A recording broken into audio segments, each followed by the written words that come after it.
입니다. 오늘은 너희는 여호와를 찾으라 라는 제목으로 하나님의 말씀 전할 때 하나님의 크신 은혜가 함께 하시길 바랍니다.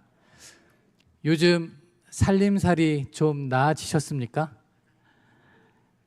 지난 금요일 코스피가 8,000선까지 올라갔죠. 그렇게 돌파했다가 지금 7,400선으로 마무리가 되었습니다. 딱 1년 만에 5,000선이 넘어갔다라고 하는 것이죠. 그만큼 한국 경제가 굉장히 좋다라는 것을 증명하고 있습니다. 여기에 국정도 지금 안정적으로 흘러가고 있습니다. 물론 미국, 이스라엘, 이란 전쟁의 리스크가 있지만 매우 안정적이죠. 이제 6월 3일 전국 동시 지방선거를 통하여서 각 지역마다 참된 일꾼을 세우게 된다면 우리 사회 전반에도 건강한 분위기가 조성될 것입니다. 하지만 사람들의 정서적인 부분이나 영적인 부분을 고려하면 오히려 더 위기의 때가 아닌가 하는 생각이 듭니다. 왜냐하면 삶의 질은 정말 많이 향상이 되어졌죠. 하지만 삶의 만족도나 정신건강, 사회적 고립, 자살 문제, 세대 격차, 소득 불평등은 여전히 안 좋은 상황입니다. 이를 뒷받침하는 자료가 있습니다. OECD에서 발표한 2026년 한국 웰빙 보고서에 따르면 이렇게 이야기를 합니다. 대한민국은 긴 수명과 교육 성취, 물질적 향상을 이루었지만 청년층과 노년층의 사회적 고립은 위험 수위이고 OECD 부동의 1위인 자살률은 위태로운 정신건강 상태를 드러낸다라고 지적을 하고 있습니다. 겉으로는 장밋빛처럼 화려하지만 속으로는 병들어가는 우리 사회의 이중성의 모습을 잘 보여주는 단면이라고 하는 것이죠.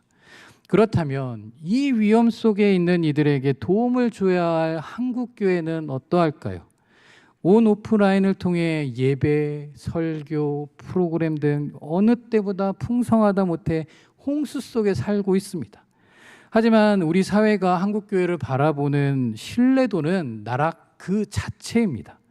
지난 1월 기독교 윤리 신천운동에서 전국 성인 남녀 1,000명을 조사했는데 한국교회를 신뢰한다라는 응답이 19%가 나왔다고 합니다.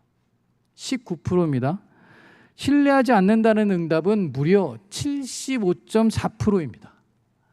자, 그래서 물어봤습니다. 어떻게 하면 한국교회의 신뢰도가 올라갈까요? 라고 물어봤더니 이렇게 대답을 합니다. 윤리, 도덕 실천 강화가 필요하다라는 응답이 압도적으로 많았다라고 이야기를 합니다. 우리 사랑하는 성관 가족 여러분, 우리의 삶은 나날이 부유해지고 나날이 윤택해지고 있는데 우리의 영적 정서적 건강은 오히려 더 나쁜 이유가 무엇일까요? 그 이유는 단 하나입니다. 하나님을 찾는 간절함이 사라졌기 때문입니다. 우리는 많은 것을 찾으며 살아갑니다. 더 나은 삶을 위해 찾아가고 더 편한 환경과 안정된 미래를 찾아가고 더 많은 소유와 성공을 찾습니다. 그런데 정작 우리의 영혼을 살리시고 우리의 삶을 도우시고 무너진 우리의 마음을 다시 일으켜주시는 하나님을 찾는 일에는 뒷전이 되었다는 거예요. 그래서 우리의 삶은 풍요로워졌지만 마음은 더 공허하고 우리의 환경은 너무나 좋아졌지만 영혼은 더 지쳐가는 것이 지금 우리의 현실입니다. 이 불편한 진실을 마주하며 오늘날 우리의 모습을 투영할 수 있는 아모스서에 대해서 함께 나누도록 하겠습니다. 오늘 본문을 선포한 이 아모스 선지자는 주전 8세기에 활동했던 선지자입니다. 그 당시의 왕들은 남유다 우시아였고 또 북이스라엘 왕 여로보암 시대가 여로보암이 제위하던 그런 때였습니다. 이 두 왕의 통치 기간은 각각 40년이 넘어갔습니다. 자, 그러다 보니 이들은 서로의 나라를 인정합니다. 그리고 서로 공존하고 교류를 하던 그런 시기였습니다. 또한 주변의 강대국이었던 아수르와 또 애굽의 국력이 약화된 틈을 타서 영토 확장과 그리고 이전에 잃어버렸던 땅들을 수복함으로써 다윗과 솔로몬 시대 이후 최고의 번영기를 누리던 황금기, 그야말로 태평성대였다라는 겁니다. 그런데 뭔가 찜찜하지 않으십니까? 지금 대내외적으로 태평성대를 이루고 있는데 하나님은 아모스 선지자에게 북이스라엘에 하나님의 크고 두려운 공의의 심판이 있을 것을 경고하고 있다는 겁니다. 더군다나 아모스 선지자는 북이스라엘 출신의 선지자가 아닙니다. 남유다 작은 도시 드고아 출신이었다라고 하는 것이죠. 그리고 정식으로 선지생도의 훈련을 받지 않았습니다. 오히려 목장을 운영하는 목축업자, 자비랑 선지자였다라고 하는 거예요. 자, 그럼에도 불구하고 하나님은 왜 아모스 선지자를 북이스라엘로 파송했을까요? 그 힌트가 바로 아모스 5장 24절 말씀입니다. 우리 아모스 5장 24절 말씀을 같이 함께 읽도록 하겠습니다. 치 흐르게 할지어다. 아멘. 아멘. 당시 북이스라엘과 남유다는 일시적 강대함과 번영에 도취되어 있었습니다. 그래서 기득권층은 약자들을 학대하고 수탈하며 성적 학대 등의 갑질을 서슴지 않았고 사치와 방탕을 일삼으며 하나님 대신 우상을 섬기는 영적 타락과 교만을 저질렀다라고 하는 겁니다. 이 모습만 봐도 우리가 사는 시대 속에 발견되는 각종 불의의 모습이 당시에 나타나고 있는 것을 볼 수 있는 것이죠. 그래서 하나님은 아모스 선지자를 통해 세속적 타락에 깊이 빠져 사회 정의를 잃어버린 이스라엘의 모습을 적나라하게 지적하면서 그들에게 하나님의 철저한 심판이 임할 것을 선포하고 있습니다.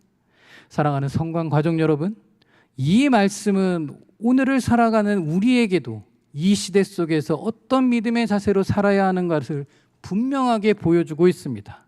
그러하기에 오늘 주시는 말씀을 통해 이 말씀을 온 마음으로 받으셔서 우리를 새롭게 하고 우리를 살게 하시는 하나님의 은혜의 통로가 되시길 주님의 이름으로 축복합니다. 우리 4절 말씀 같이 함께 읽도록 하겠습니다. 같이 읽겠습니다. 여호와께서 이스라엘 족속에게 이와 같이 말씀하시기를 너희는 나를 찾으라 그리하면 살리라. 아멘. 우리가 말씀을 읽지 않았지만 1절에서 3절까지의 말씀을 보시면 북이스라엘을 향한 아모스의 애가라고 불리우는 구절들입니다. 그러면 아모스 선지자가 부른 이 애가의 의미는 무엇일까요? 너희가 지금은 번영을 누리고 있지만 결국 하나님의 심판을 받게 될 것이다. 그래서 심판 이후에 전체 백성의 약 10분의 1만 남게 될 것을 예언하고 있습니다. 그래서 우리는 이 예언의 결과를 잘 알고 있죠. 결국 아모스 선지자가 예언한 40년 후에 주전 722년 북이스라엘은 아수르에 의해 멸망을 당하고 맙니다. 그렇기 때문에 이런 이유로 이 아모스 선지자는 오늘 본문에서 세 차례에 걸쳐 이렇게 이야기를 하고 있는 겁니다. 너희는 여호와를 찾으라. 너희는 여호와를 찾으라 촉구하고 있는 겁니다. 그 가운데 1차 촉구가 오늘 우리가 읽은 4절의 말씀입니다. 그럼 그 내용이 무엇일까요? 너희가 멸망을 당하는 암담한 상황에 놓일지라도 하나님을 찾는 자는 살 길을 열어주신다고 하는 희망의 메시지입니다. 그래서 이 말씀을 직역하면 이렇게 직역할 수 있습니다. 너희는 나를 찾으라. 그리고 너희는 살아라. 평서문이 아니라고 하는 거예요. 명령형이라고 하는 겁니다. 너희는 반드시 그렇게 살아야 된다라는 겁니다. 이 말씀은 무엇이냐? 하나님을 찾는 행위뿐만 아니라 목숨을 건지는 행위 자체도 별개의 것이 아니라 하나님을 찾는 행위 자체가 곧 목숨을 건지는 행동이다라는 것을 말하고 있습니다. 여러분, 히브리적 사고에서 찾다라고 하는 개념은 마음을 돌이켜 하나님께 방향을 맞추는 것을 의미합니다. 삶과 신앙의 모든 부분을 하나님께 돌이키는 것, 우리는 이것을 무엇이라 부를까요? 더 크게 이야기를 해주시죠. 안 들리는데요. 누군가 분명히 말씀을 하셨는데 안 들립니다. 더 크게. 예, 맞습니다. 회개입니다. 회개. 세상에 미혹하고 유혹하는 모든 탐욕과 욕심의 만문을 버리고 나를 찾으라. 그래야만 너희가 살 수 있다. 이것이 바로 하나님의 강력한 메시지입니다. 사랑하는 성관 가족 여러분, 하나님을 떠나 세상을 쫓는 미혹된 삶이 아니라 오직 하나님만을 찾는 삶이 되시기를 바랍니다. 그것이 우리의 살 길입니다. 왜냐하면 하나님을 찾는 삶은 세상 속에서 흔들리지 아니하고 믿음 위에 우리를 온전히 세우는 구원의 진리이기 때문입니다. 그러하게 날마다 여호와 하나님만을 찾음으로 세상 가운데 온전한 그리스도인의 삶을 살아내시는 저와 여러분이 되시길 주님의 이름으로 축복합니다. 이제 아모스 선지자는 너희는 여호와를 찾으라는 2차 촉구에 들어가고 있습니다. 5절과 6절 말씀인데요. 우리 5절 말씀을 먼저 같이 함께 읽도록 하겠습니다. 같이 읽겠습니다. 베델을 찾지 말며 길갈로 들어가지 말며 브엘세바로도 나아가지 말라. 길갈은 반드시 사로잡히겠고 베델은 비참하게 될 것임이라 하셨나니. 아멘. 아멘. 5절에서 하나님은 우상 숭배와 불의를 행하던 죄악이 가득한 장소로 가지 말라라고 말씀하고 있습니다. 그런데 5절에 언급된 장소들을 한번 보시길 바랍니다. 베델, 길가, 브엘세바, 이 장소들은 이스라엘에게 있어서 늘 기억해야 할 중요한 장소들이었습니다. 베델은 이스라엘이란 이름을 하나님께 하사받은 야곱이 축복을 받았던 장소입니다. 우리 창세기 28장 19절에서 20절 말씀을 같이 함께 읽도록 하겠습니다. 같이 읽겠습니다. 그곳 이름을 베델이라 하였더라. 이 성의 옛 이름은 루스더라. 야곱이 서원하여 이르되 하나님이 나와 함께 계셔서 내가 가는 이 길에서 나를 지키시고 먹을 떡과 입을 옷을 주시어. 아멘. 아멘. 야곱이 하나님으로부터 늘 함께 하겠다는 이 약속을 받고 이곳의 이름을 붙였다라고 하는 거예요. 그럼 베델이 무슨 뜻이겠습니까? 하나님의 집이라는 뜻입니다. 하나님의 집. 내가 너와 늘 함께 하겠다고 하는 하나님의 집이라는 거예요. 하지만 북이스라엘 시대의 베델은 하나님의 집이 아닌 우상의 집, 우상의 숭배의 본거지로 전락하고 말았습니다. 열왕기상 12장 말씀을 보시면 북이스라엘을 세운 여로보암 1세가 자신의 백성들이 예루살렘 성전으로 제사하러 갔다가 자신을 배반할까 봐 남유다로 돌아설 것을 두려워하였다는 것. 그래서 금송아지 우상 2개를 만들어서 하나는 베델에 하나는 단에 두어서 이것이 너희를 이곳까지 인도하신 하나님이다라고 했다는 거예요. 그 결과 하나님께서 함께 하신다는 약속의 장소였던 베델은 허무하고 무가치한 우상을 섬기는 타락한 장소가 되었습니다. 그래서 하나님은 아모스 선지자와 동시대에 활동했던 호세아 선지자를 통해서 이 베델을 벤아웬이라 불렀다라고 하는 거예요. 더 이상 베델이 아니라 벤아웬이야 라고 이야기했습니다. 그럼 벤아웬의 뜻이 뭘까요? 하나님의 집이 아닌 우상의 집, 죽음의 집, 허무의 집, 사악의 집이 되었다라는 말씀입니다. 바로 이 때문에 아모스 선지자도 이야기를 한 겁니다. 너희는 베델을 찾지 말라라고 강력히 촉구한 겁니다. 왜 그럴까요? 바로 비참하게 될 것이기 때문입니다. 그런데 이 표현, 비참하게 될 것이다라고 하는 이 표현보다 더 좋은 표현이 있습니다. 바로 허무하게 될 것이다라는 표현이에요. 이 허무하게 된다는 것은 무엇입니까? 아무것도 남지 않게 될 것을 의미합니다. 그래서 새 번역에는 폐허가 될 것이다 라고 이야기를 하고 있고 공동 번역에는 빈터만 남으리라 라고 기록하고 있습니다. 결국 아무것도 남지 않은 죽음의 땅이 될 것을 이야기하고 있는 것이죠. 사랑하는 성관 가족 여러분, 하나님의 집이 아무것도 남지 않은 죽음의 땅이 되었다고 상상해 보시기를 바랍니다. 이 시간 예배드리고 있는데 찬양대도 없습니다. 찬양팀도 없습니다. 설교하는 자도 없습니다. 오직 나 혼자 이 자리에서 예배한다고 생각해 보시길 바랍니다. 여러분 상상이 되시는 일입니까? 하지만 북이스라엘 지도자들을 비롯한 하나님을 떠난 백성들이 이와 같은 만행을 저질렀다라고 하는 거예요. 그럼 우리는 어떨까요? 오늘 말씀을 보시면서 이 북이스라엘 백성들을 보면서 혀를 끌끌 차고 계시겠지만 우리도 하나님을 예배하는 자리에 앉아 있으면서도 정작 하나님이 아닌 세상의 것만 쫓는 나의 모습을 붙들고 있는 것은 아닙니까? 우리 안에 하나님을 향한 경외와 순종이 사라지면 우리의 베델도 얼마든지 벤아웬이 될 수 있습니다. 하나님께서 함께 하신다는 하나님의 집을 허무의 집, 무가치한 우상의 집으로 바꾸는 과오를 범할 수 있습니다. 그러므로 하나님을 찾는 신앙의 삶을 잘 살아내시기를 바랍니다. 그래서 이 시간, 이 삶을 점검해 보시기를 바랍니다. 나는 어떠한 마음으로 하나님께 나아가고 있는가? 나는 어떠한 모습으로 하나님을 섬기고 있는가? 다시 한번 생각해 볼 수 있는 이 시간이 되시길 주님의 이름으로 축복합니다. 둘째로 길갈은 모세의 후계자였던 여호수아가 요단강을 건너 가나안 땅에 입성할 때 가장 먼저 진을 친 땅입니다. 그래서 이 길갈의 뜻이 무엇이냐? 바퀴 굴러감이라는 뜻을 갖고 있습니다.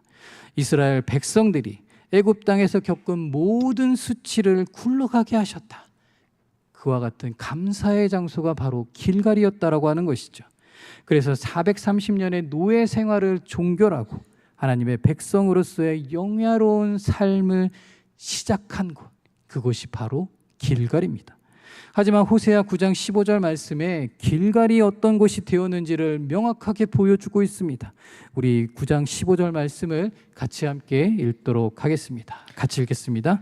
그들의 모든 낙이 길갈에 있으므로 내가 거기에서 그들을 미워하였노라.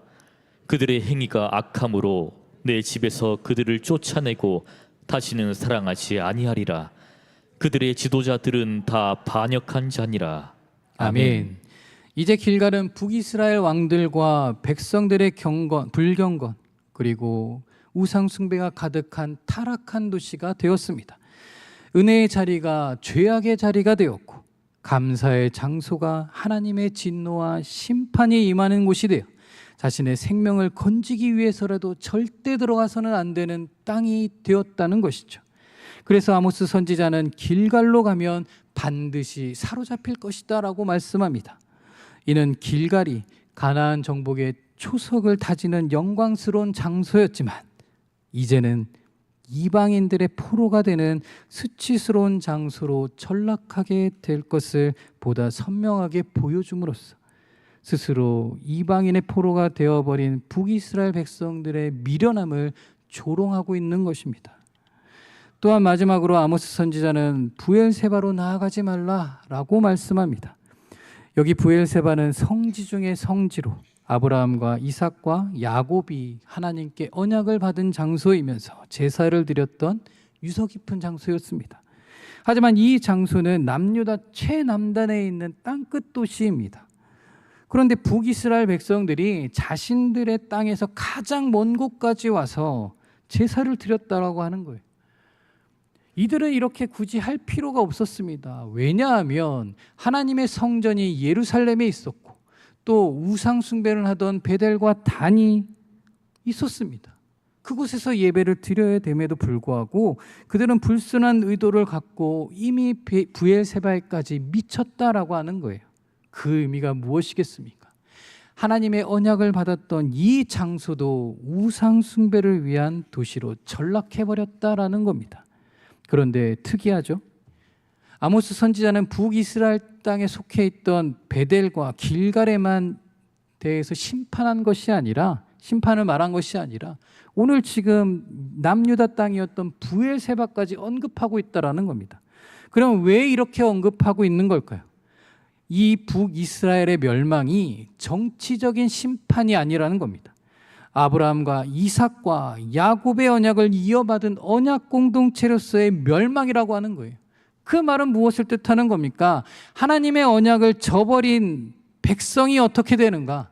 너희는 반드시 심판을 받게 될 것이다 라는 것을 말씀하고 있는 겁니다. 그래서 최남단 땅인 부엘세바까지도 심판의 장소로 언급하고 있는 겁니다.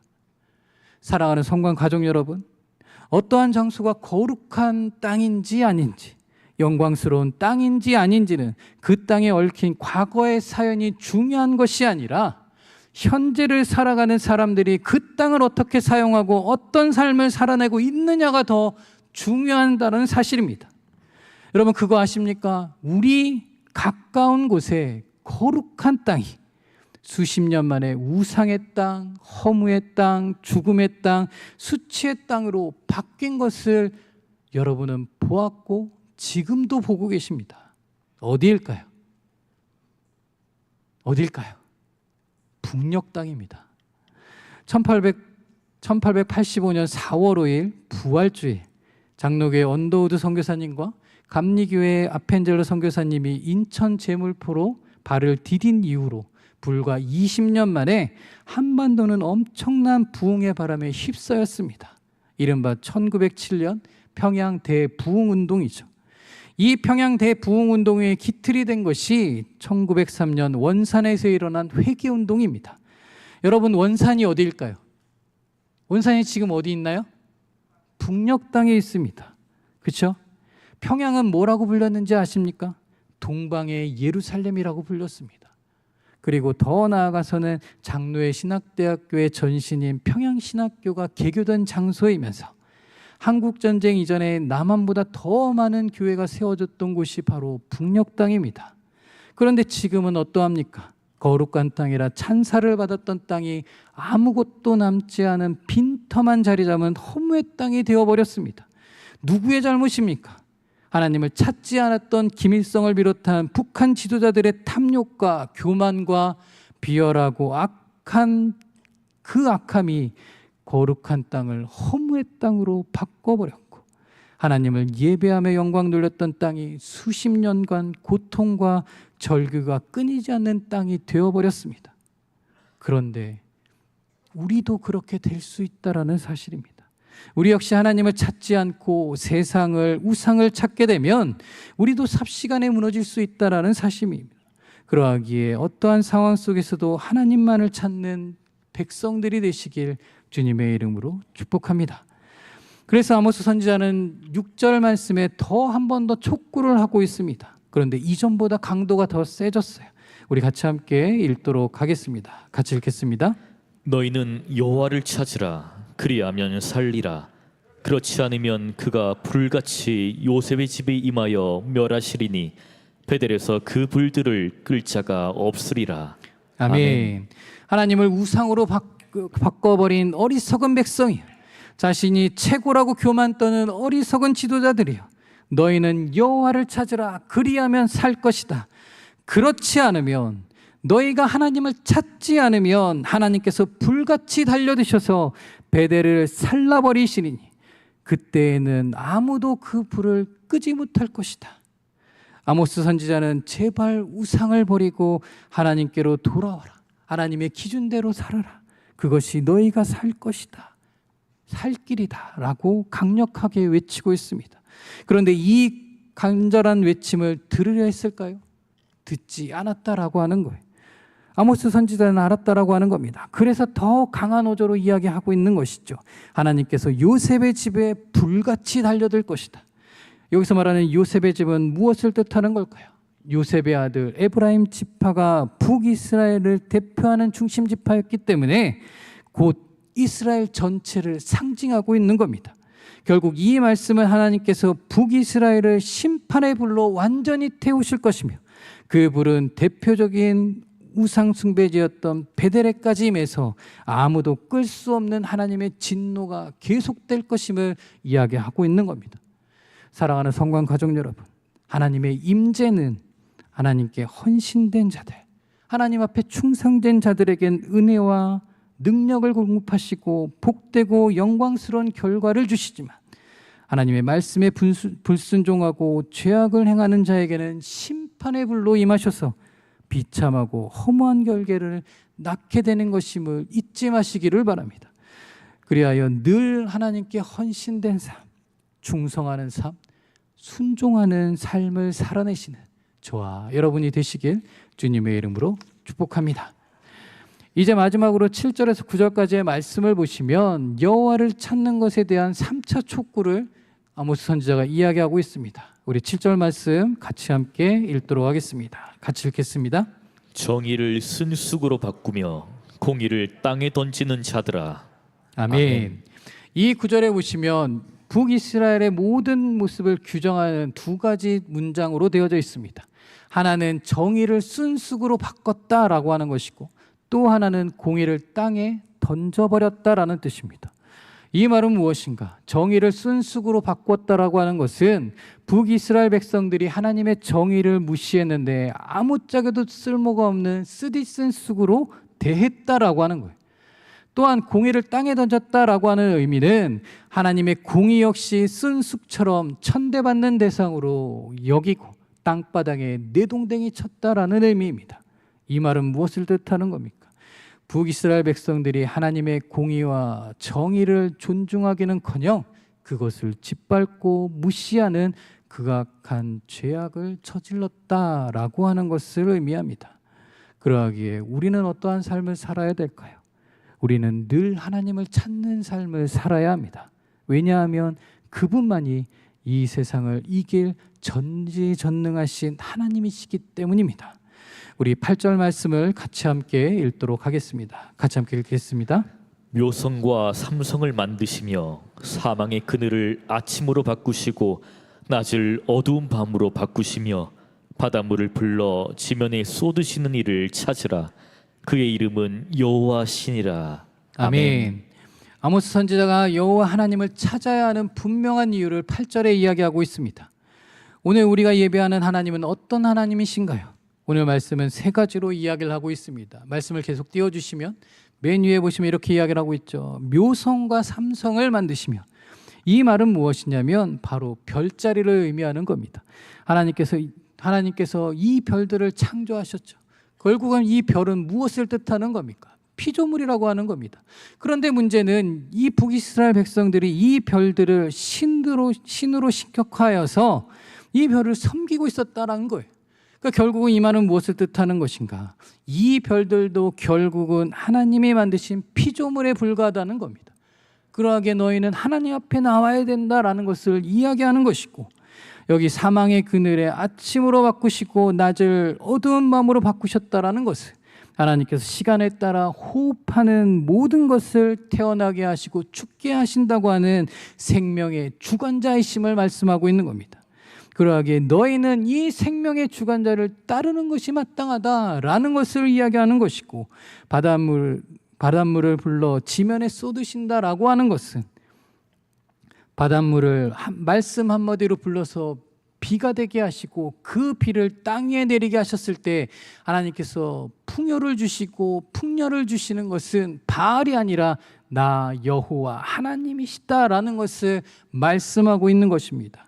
그래서 너희는 여호와 하나님만을 찾아야 된다. 그래야 너희가 살 수 있는 것이다 라고 말씀을 하고 있는 것이죠.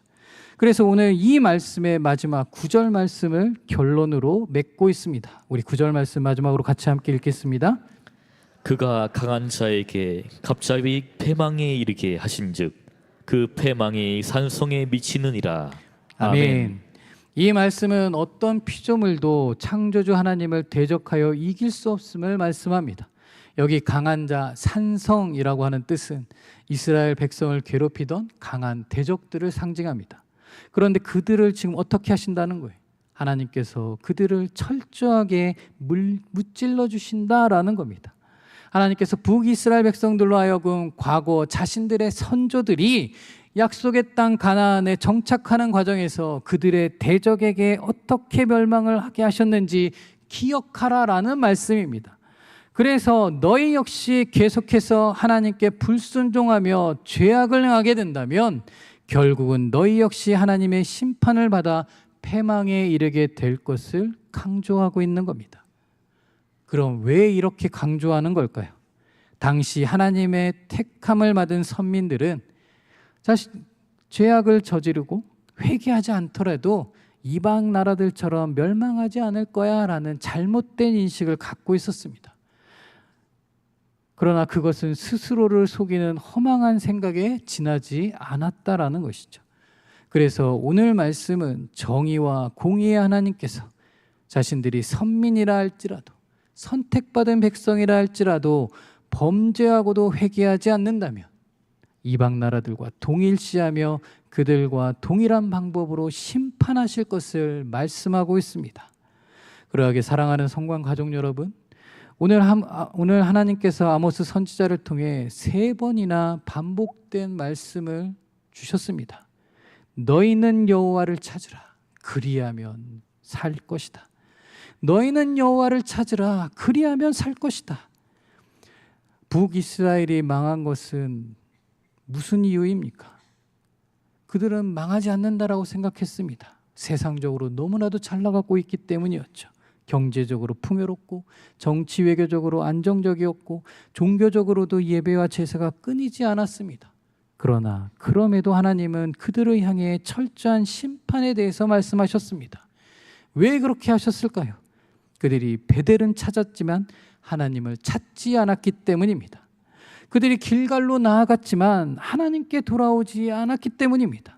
부엘세바까지 순례의 길을 멈추지 않았지만 삶에는 정의와 공의가 사라진 불의와 행악만이 남았기 때문입니다. 오늘 예배하는 우리도 마찬가지입니다. 예배의 자리에 앉아 있다고 해서 다 하나님을 찾는 것은 아닙니다. 찬양을 부른다고 해서 늘 하나님께 돌아오는 것은 아닙니다. 교회 안에 있다고 해서 반드시 하나님의 마음을 품고 사는 것은 아닙니다. 여러분, 하나님을 찾는다는 것은 내 삶의 방향을 하나님께로 돌이키는 것입니다. 하나님을 내 마음의 주인으로 모시는 것입니다. 내가 붙들고 있는 세상, 돈, 성공, 자존심, 종교적인 습관, 이 모든 것을 내려놓고 창조주 하나님 앞에 엎드리는 것입니다. 오늘 아모스 선지자는 분명하게 말씀하고 있습니다. 너희는 여호와를 찾으라. 그리하면 살리라. 하나님만을 찾는 백성이 되시기를 바랍니다. 우리 가정이 하나님만 찾는 하나님 나라 가정이 되기를 원합니다. 우리의 공동체가 하나님만 찾는 하나님 나라 백성 공동체가 되기를 원합니다.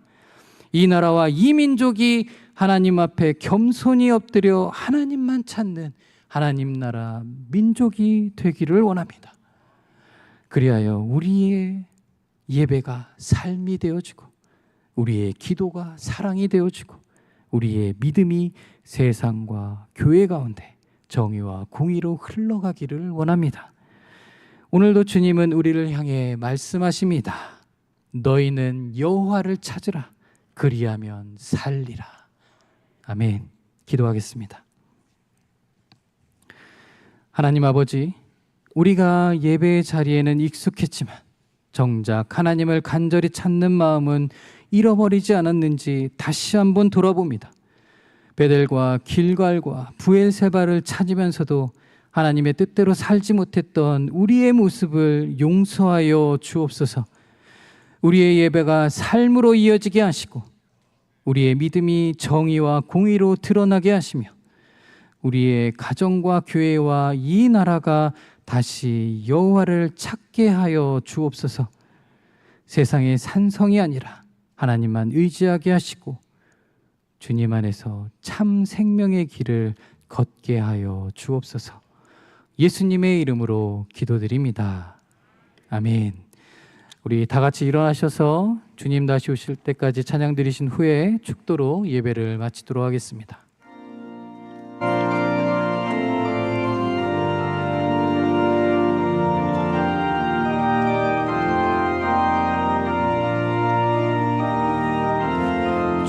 주님 다시 오실 때까지 나는 이 길을 가리라. 좁은 길 나의 십자가 지고 나의 가는 이 길 끝에서 나는 주님을 보리라. 영광의 내 주님 나를 맞아주시리. 주님 다시 오실 때까지 나는 일어나 달려가리라. 주의 영광 온 땅 덮을 때 나는 일어나 노래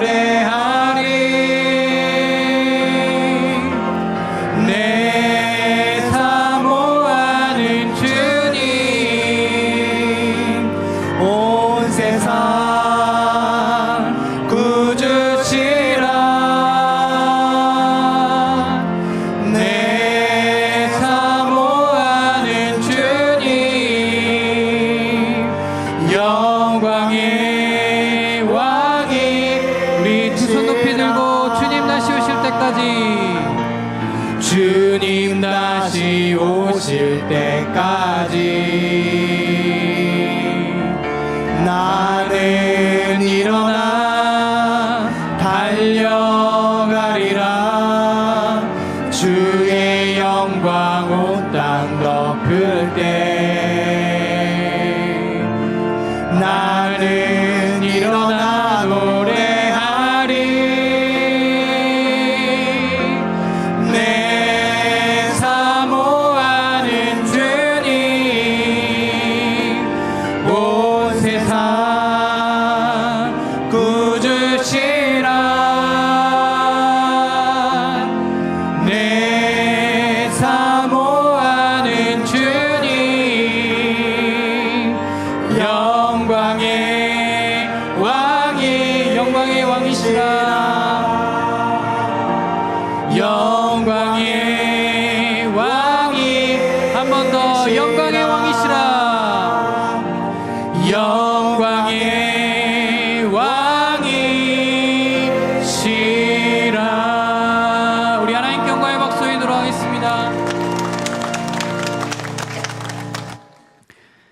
이제는 우리를 살리시기 위해 십자가의 길을 걸어가신 우리 주 예수 그리스도의 은혜와 나를 찾으라 그리하면 살리라 말씀하시며 죄와 허무의 자리에서 생명의 길로 부르시는 하나님 아버지의 크신 사랑과 우리의 예배가 삶이 되게 하시고 우리의 믿음이 정의와 공의로 흘러가게 하시는 성령님의 감화감동 교통하심이 세상이 아니라 여호와 하나님만을 찾으며 가정과 교회와 삶의 자리에서 하나님 나라 백성으로 살아가길 결단하는 성광의 모든 성도들과 그의 가정과 일터와 다음 세대 위에 그리고 장래 중에 있는 두 가정 위에 이제로부터 영원토록 함께 하옵시기를 간절히 축원하옵나이다.